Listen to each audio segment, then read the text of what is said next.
All right, here's the other creation I'm making today. It's those barbecue shotgun shell things everybody's talking about. It took a while to find the manicotti shells because I guess COVID and supply issues, but once again, did a lot of YouTube researching, and here's what I'm trying today. I went with about a pound of ground beef. I shook in some sharp cheddar cheese, Lowry seasoned salt, onion powder, and you're like, well, what about garlic?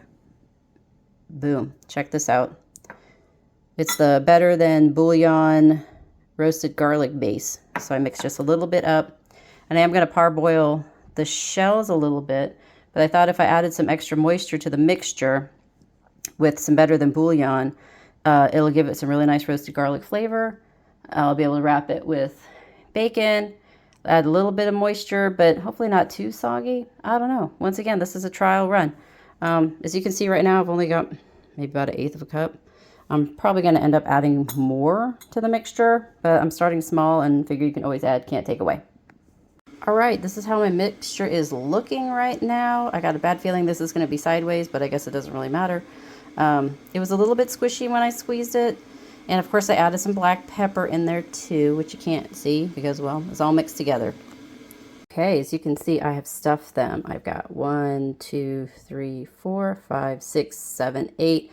8 with a pound of ground beef, a little bit of cheese, and like I said, about 1/8 cup of water. Well, I should put Better Than Bouillon roasted garlic basin water. This one's going to be my experiment. I didn't parboil. I only parboiled the rest of the shells for about 3 minutes. It did make it super easy to slide the meat in. I've got like little kid hands, so for me, I could just stuff it in there, little bits at a time though.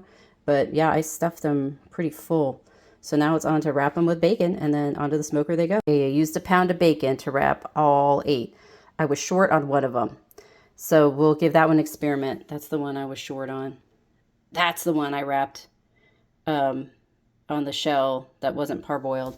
But all the rest, what I did is I double wrapped with bacon. So I used 2 pieces of bacon. We'll see how this goes.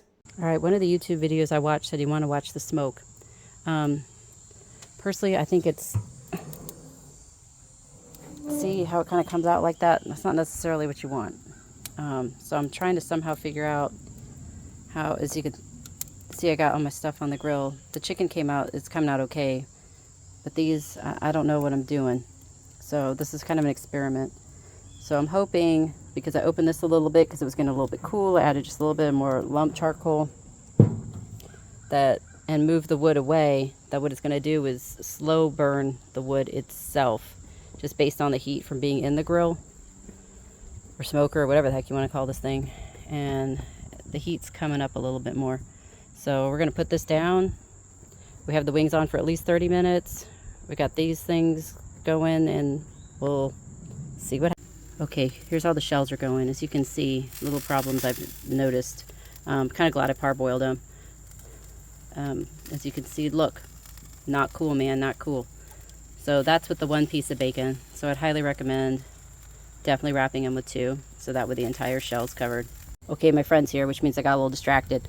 They've been on the grill for a good 30 minutes now. I sauced a few of them, then I ran out of sauce, and I'm going to slide them over and turn them. But they're coming along pretty good. But as you can see, definitely need the 2 slices of bacon. All right, here's what happened. My friend showed up, and I accidentally let the grill get too cool. The chicken wings are done. The pizza's done. These are still slowly but surely smoking. I tried to add a little more charcoal to get the heat up a little bit. I think I'm going to mess with the coals, and I open that wide open. They're looking kind of done, though. But we'll see how they're going to turn out. Oh, I was talking this whole time and I wasn't recording. All right, as you can see, look. I put them on the higher heat side and walked away. Probably not the best idea. So a couple of them are extra crispy on the bottom. So if you're going to try to crisp them up a little bit more, definitely pay attention if you want to put them over more direct heat. But all in all, I think they look pretty sauced and good. Don't ask me which one was the one that I forgot to parboil. I guess I'll know when it's crunchy, if there's a crunchy shell in here. But I kept these things on for a while because, like I said, I forgot to keep a close eye on the temp, and they definitely look done. All right, haven't tried them yet, but I cut it in half, as you can see. I thought I had more cheese in here. I guess I under cheesed it, if that's a word. But the pasta shell's done.